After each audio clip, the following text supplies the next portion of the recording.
Buenas tardes, yo soy el contador Alberto Guerrero, profesor de Legislación y Técnica Fiscal 2, y la clase que vamos a desarrollar hoy es relativa al impuesto al valor agregado. Concretamente, tiene que ver con los agentes de retención y de percepción en el IVA.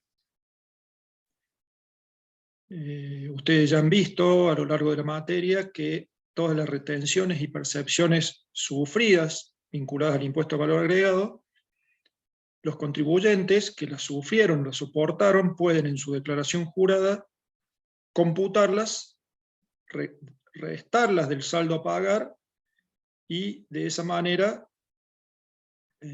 abonar menos impuestos del que el saldo técnico está arrojando. Bueno, hoy vamos a ver dónde se originan estas retenciones y percepciones, cuáles son los regímenes principales y cómo las tienen que aplicar. Para esto voy a compartir una presentación en PowerPoint.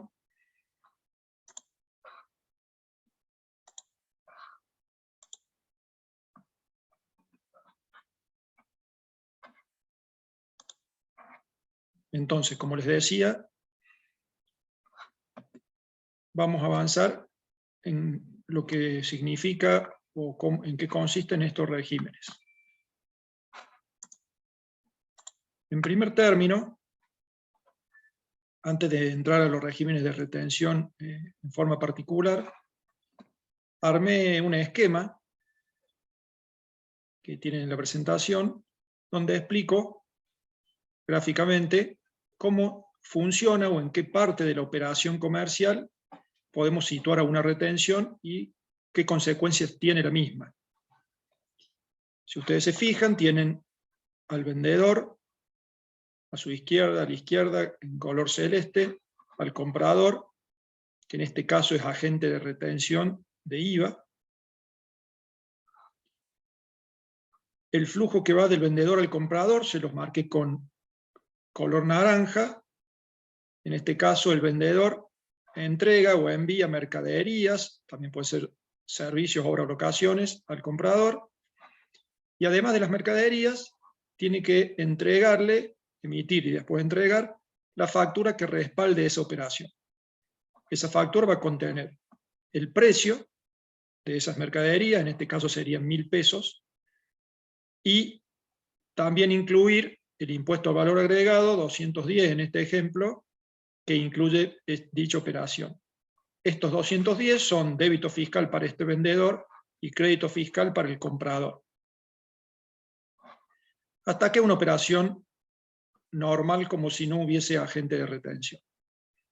Ahora, cuando este comprador que ya recibió su mercadería y recibió una factura normal, tiene que pagar esa factura adeudada al vendedor, como es un agente de retención, no va a pagarle los 1.210 pesos, que es todo el importe de la factura, sino que acá, en el circuito verde, que les marqué por abajo, el comprador va a pagar del total, que son los 1.210, un poco menos, porque de ese total, una parte tiene que, como su nombre lo indica, retener o quedársela al comprador, no entregársela al vendedor, para luego ese monto, que en este ejemplo son 105 pesos, depositárselo a la AFIP a nombre del vendedor.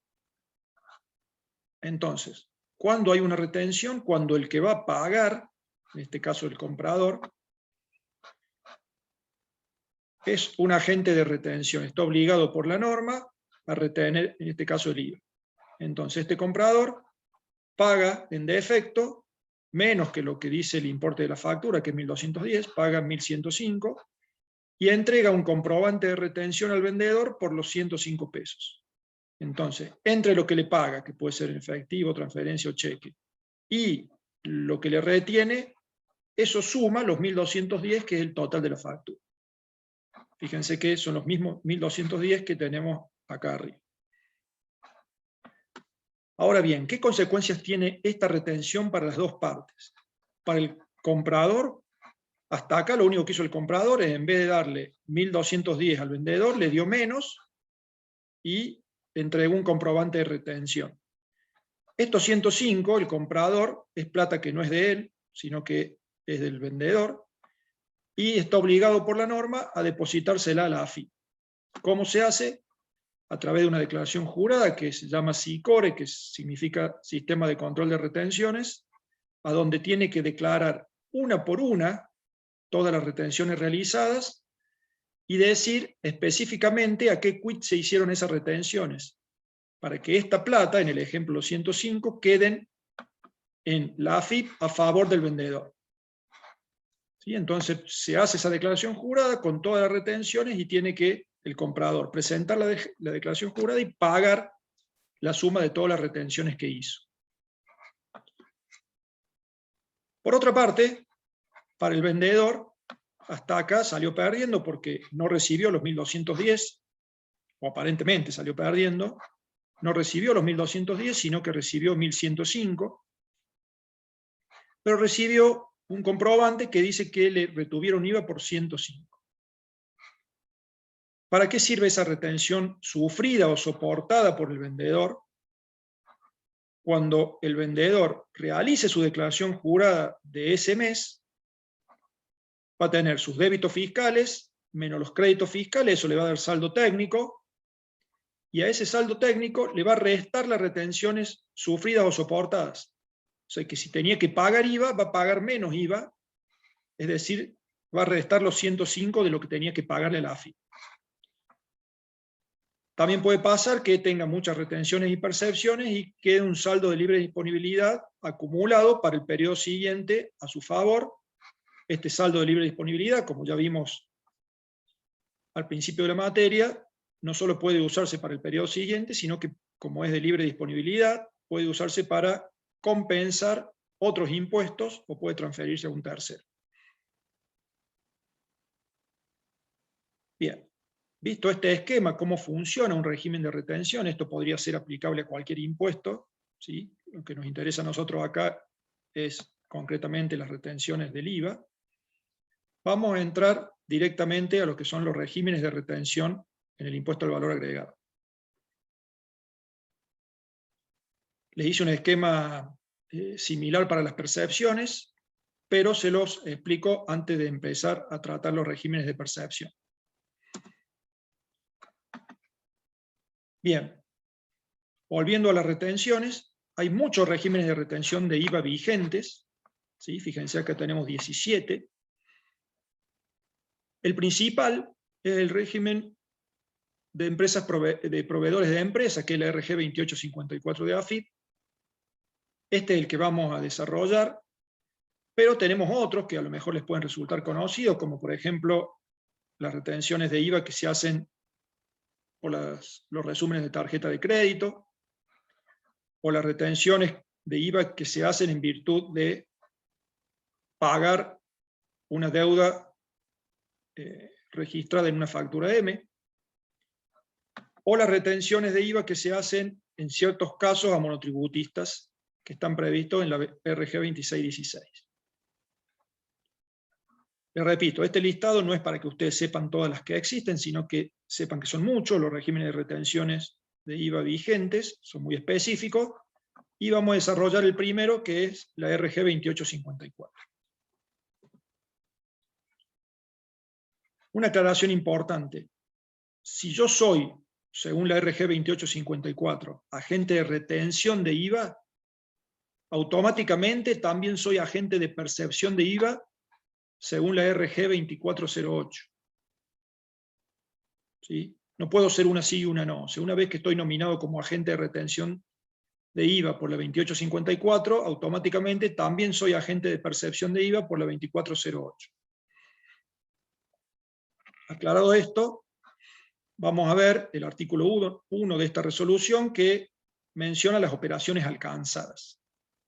Si ustedes se toman el trabajo de leer este artículo, se van a dar cuenta que es bastante largo, y menciona 9 grupos, ¿sí? Acá se los puse, abajo, 9 grupos de operaciones que dan lugar al crédito fiscal y están alcanzadas con retenciones de IVA.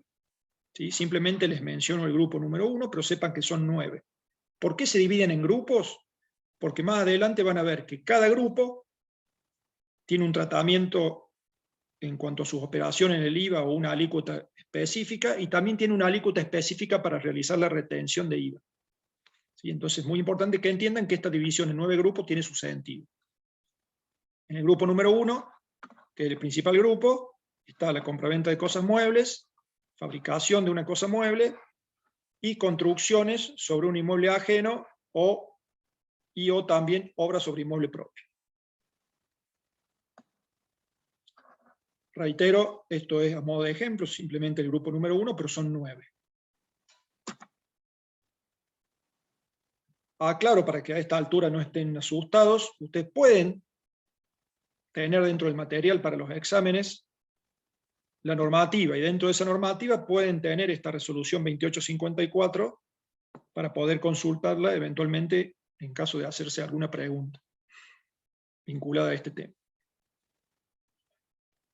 Bien, ¿quiénes deben actuar como agentes de retención o quiénes serían agentes de retención según la RG 2854? Los que compren, o sea, adquirentes, locatarios o prestatarios, ¿sí? Que sean los siguientes. Puede ser la Administración Central de la Nación y sus entes autárquicos y descentralizados.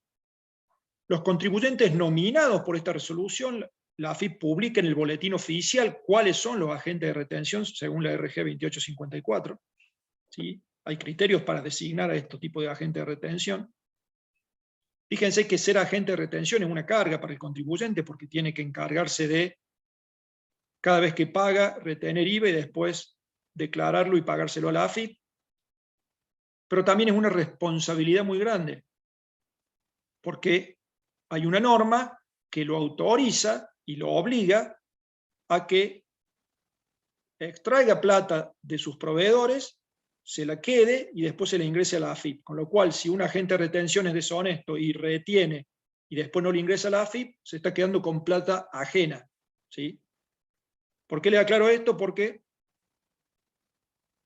la AFIP, para designar un agente de retención, tiene sus cuidados y sus requisitos, porque tienen que ser sujetos que sean de gran solvencia y fiscalmente muy responsables para que la recaudación no corra peligro.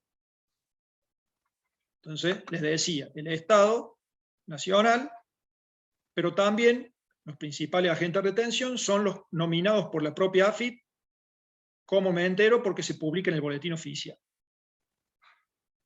También comisionistas y consignatarios y exportadores que estén en el anexo 2 y en el anexo 3 de esta resolución general.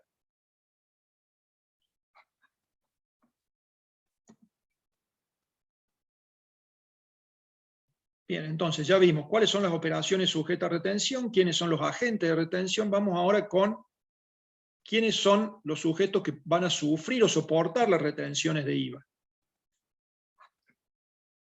Si los compradores o los adquirentes o locatarios o prestatarios son los agentes, ¿quiénes son los que van a sufrir las retenciones? La otra parte, es decir, vendedores, locadores o prestadores. Siempre que sean responsables inscriptos en IVA y no estén excluidos en el artículo 5. ¿Sí? Hay ciertos responsables inscriptos que, según la propia resolución general, en su artículo 5, que es el siguiente al que estamos tratando, los excluye por algún motivo. Entonces, esos responsables inscriptos que no estén excluidos por el artículo 5 son sujetos pasibles de retención. Y también los sujetos no categorizados, ¿se acuerdan que los vimos? ¿Sí? Dijimos que un sujeto no categorizado es alguien que realizaba una compra, en este caso tiene que ser un vendedor que cuando le pregunto cuál es su condición frente al IVA, no puede probar que sea responsable inscripto, que sea exento, que sea no alcanzado o que sea un monotributista. ¿Sí? Si no puede probar ninguna de esas cosas, es un sujeto no categorizado. Este sujeto no categorizado también va a sufrir retenciones de IVA. Y también van a sufrir retenciones de IVA los sujetos que mencionamos recién, que estén en el anexo 3 que son algunos exportadores de esta resolución general.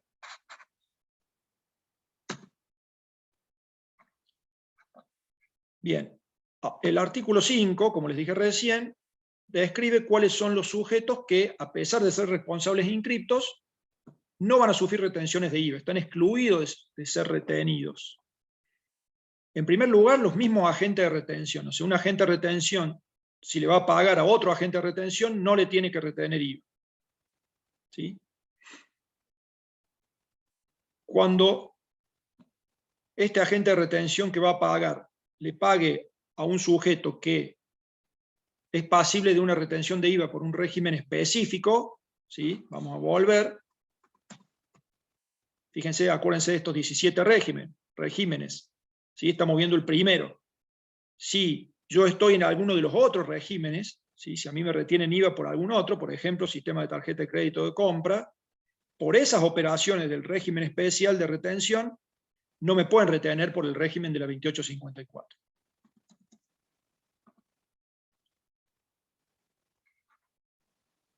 Tampoco van a sufrir retenciones los contribuyentes excluidos por la RG 2226. ¿Sí? Esto aparece en el boletín oficial y es la única forma de saberlo es consultando el mismo y los listados que publica AFIP. ¿Sí? Son sujetos que expresamente AFIP los excluye de toda retención, percepción y pago a cuenta de IVA.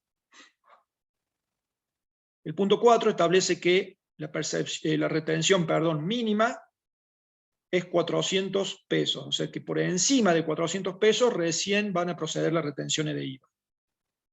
Esto para los responsables inscriptos. Si fuera una retención de IVA para un sujeto no categorizado, no hay mínimo. Y por último, el punto 5 establece que no se retiene IVA cuando sea una operación que se cancela completamente con bienes o servicios. ¿Sí? O sea, el pago sea un pago total en especie. ¿Sí? Si el pago es en especie pero no es total, sobre el monto que se paga en dinero, se hace la retención completa.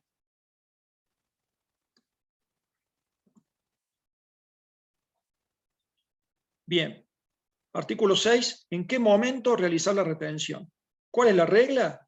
Al momento de pagar. ¿Sí? Cuando el comprador va a pagarle esa operación al vendedor, ahí tiene que retener. Tanto sea por la operación principal o por una seña. ¿Sí? Si yo estoy pagando todo el precio o estoy pagando una seña o un anticipo, tengo que retener en ambos casos. ¿Cómo sé cuál es el concepto de pago? Es el concepto de pago que define la ley de impuesto a las ganancias. ¿Sí? Un pago en efectivo, en especie o la puesta a disposición. El artículo 6 prevé casos especiales como qué pasa cuando hay pago en especie, qué pasa con las facturas de crédito y con las operaciones canceladas con pagaré, cheque pago diferido, etc. ¿Sí? Simplemente se los menciono para que sepan que en estos casos hay un tratamiento específico y distinto a la regla general. En los artículos siguientes está cómo se debe determinar el importe de la retención. Bien, ¿se acuerdan que dije que había 9 grupos? Bueno, para esto sirven los grupos. ¿Sí? Acá a la izquierda tienen grupo del 1 al 9. En la primera columna que dice alícuota vigente es la alícuota de IVA que grava esas operaciones. Y esta tercera columna que dice que está señalada con una flecha roja es la alícuota que se va a aplicar para la retención. ¿Sí? ¿Sobre qué monto se aplica estas alícuotas? ¿Sí? Por ejemplo, para el grupo 1 es el 10,5%. Se aplica para un responsable inscrito sobre el precio neto de venta según la ley de IVA. Pero para el sujeto no categorizado se aplica sobre el precio total. ¿Sí? Entonces, de acuerdo a qué grupo está la operación sobre la cual voy a retener, tengo que venir a ver qué alícuota le corresponde para la retención. Reitero, este porcentaje de la tercera columna, que es la alícuota de la retención, se aplica sobre el precio neto para los responsables inscriptos, pero para los retenidos que sean no categorizados, directamente sobre el precio total. El artículo 16 de la RG establece que, o me explica en qué declaración jurada puedo computarme la retención. ¿Sí? Se está refiriendo, en este caso, al vendedor, al sujeto que sufrió o soportó la retención. ¿sí? Si volvemos para atrás,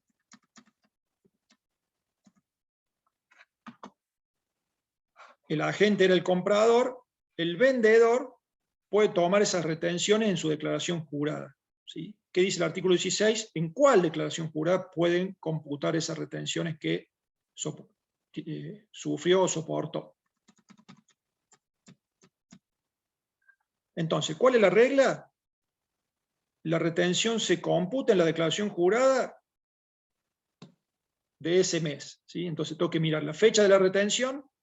¿Sí? En este caso, en el ejemplo, la retención se hizo el 8 de octubre, que la retención se hace cuando se paga. En la declaración jurada de octubre, que es en el mismo periodo en el cual se hizo la retención, me tomo la retención a cuenta del impuesto. Esa es la regla, eso es lo que hacemos siempre, ¿sí? Es lo que todo el mundo conoce. Ahora, hay un caso excepcional que dice que yo puedo computarme la retención en la primera declaración jurada que venza después de que me hicieron la retención, siempre que el hecho imponible haya nacido en ese periodo fiscal respectivo. Fíjense, acá tienen el ejemplo en el cuadrito de abajo. Me hacen una retención el 15 de noviembre. ¿Sí? Ustedes saben que las declaraciones juradas de IVA vencen entre el 18 y el 22 de cada mes, de acuerdo al número de CUI. ¿Sí? Y dependiendo que haya o no días inhábiles. Pero en principio del 18 al 22 de cada mes. Entonces, me hacen una retención el 15 de noviembre, el 21 de noviembre vence la declaración jurada de IVA de octubre. ¿Sí? La declaración jurada de octubre vence el 21 de noviembre. Entonces, fíjense cuál es el requisito. Me hacen la retención, busco la declaración jurada que vence con posterioridad, puedo tomar esa retención en la declaración jurada de octubre, siempre y cuando la operación por la cual se retuvo, ¿sí?, el hecho imponible haya nacido en octubre. ¿Sí? Entonces, me vendieron en octubre y yo pago en noviembre. ¿Sí? Entonces, me vendieron algo en octubre, yo el 15 de noviembre voy a pagar y ahí hago la retención. Cuando hago la retención, mi vendedor puede computarse esa retención en su declaración jurada de octubre. ¿Por qué? Porque en octubre nació el hecho imponible. Ahora, el segundo renglón. Si hay una retención que se hizo el 15 de noviembre, la declaración jurada de octubre vence el 21 del 11, ¿sí? La de octubre. Pero esa venta por la cual me hacen la retención también fue de fecha de noviembre, o sea, el hecho imponible nació en noviembre. En ese caso, no puedo computármela en la declaración jurada de octubre, sino que recién puedo computármela en la declaración jurada de noviembre, que es la próxima que va a vencer con posterioridad. Es decir, que en ese caso se aplica la regla general. Bueno, hasta acá con regímenes de retención. Vamos ahora a analizar lo que son regímenes de percepción de IVA. Les hice un esquema similar para un caso de percepción. Ahora tenemos un vendedor y un comprador, pero el vendedor es agente de percepción. De vuelta, el flujo anaranjado es donde va la mercadería que entrega el vendedor y la factura que va respaldando esa operación, y el canal verde es el canal del pago. ¿Sí? El comprador paga al vendedor el importe de esa factura. Ahora, como acá hay un régimen de percepción, la percepción la hace el vendedor. ¿Sí? Acá el agente de percepción es el vendedor. ¿Cuándo percibe? Cuando nace el hecho imponible. ¿Y a dónde se registra esa percepción? En la factura. O sea que la factura que originalmente iba a ser de 1.210, ahora va a ser una factura de 1.240. Tiene 1.000 de precio, 210 de débito fiscal y una percepción de 30, que es el 3% de los 1.000. O sea que el total de la factura es 1.240. Por eso acá abajo ustedes pueden ver en verde que cuando se paga 1.240.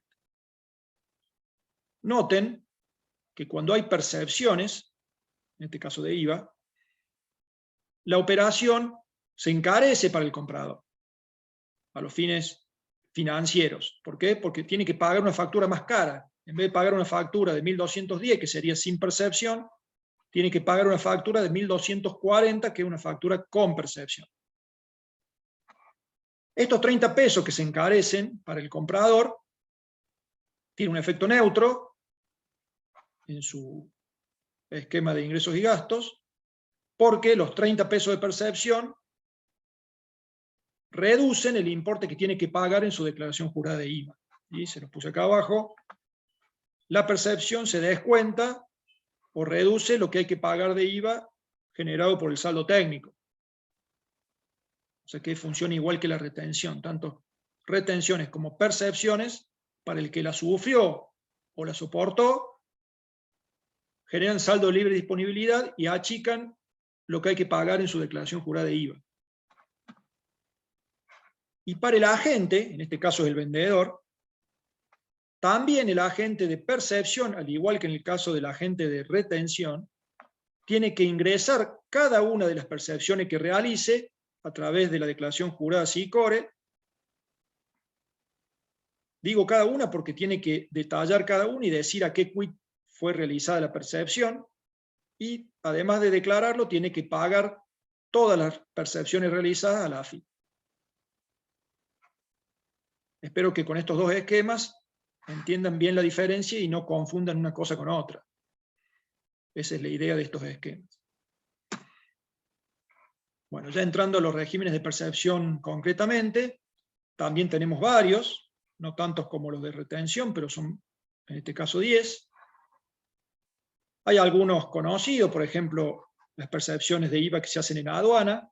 ¿Sí? Si ustedes han tenido contacto con algún importador, saben que cuando un importador nacionaliza la mercadería, además de cobrarle el IVA, y eso ya lo vimos en la materia, también le cobra una percepción de IVA, que es el 10%, perdón, el 20%, ¿sí? Casi el mismo porcentaje que el IVA en sí mismo, que es el 21%. Este es conocido.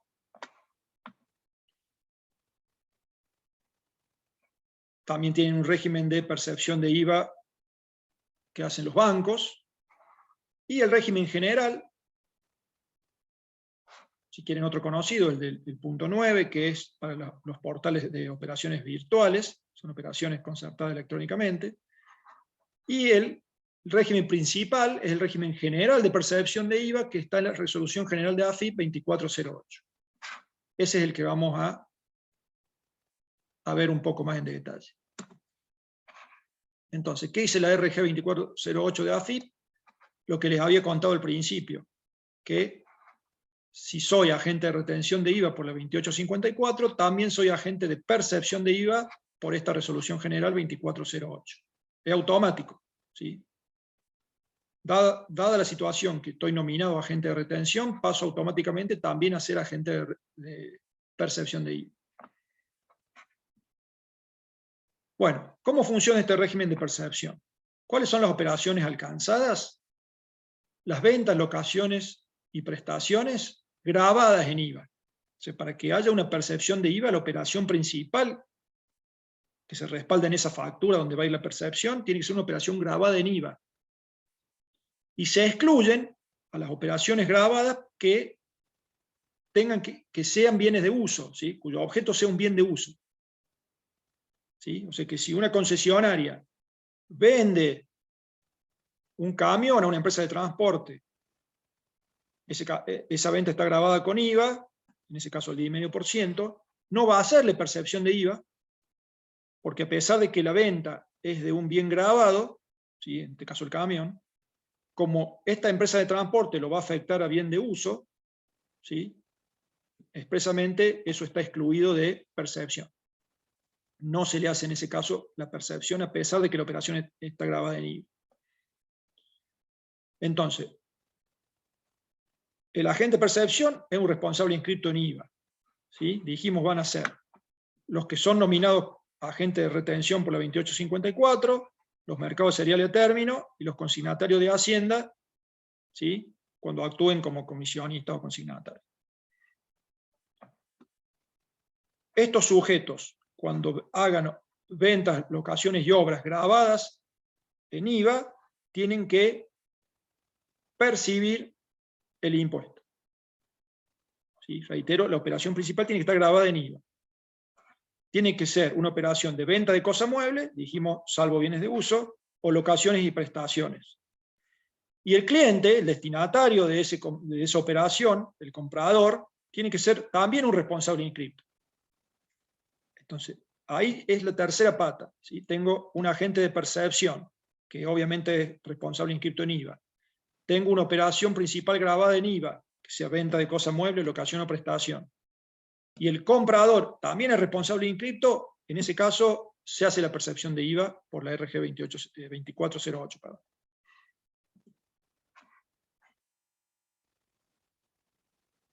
¿Cómo calculo la percepción? La base de cálculo es el precio neto de la operación principal en virtud del artículo 10 de la ley de IVA. Esa es la base.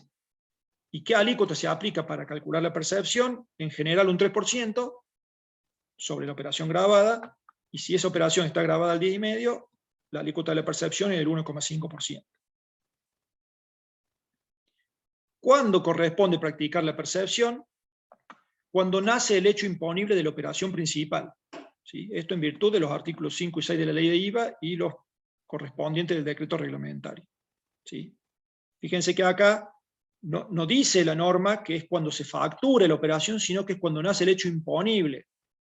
Entonces tiene que coincidir el nacimiento del hecho imponible con la facturación, porque para poder materializar la percepción tengo que emitir la factura, que ahí está respaldada la percepción de IVA.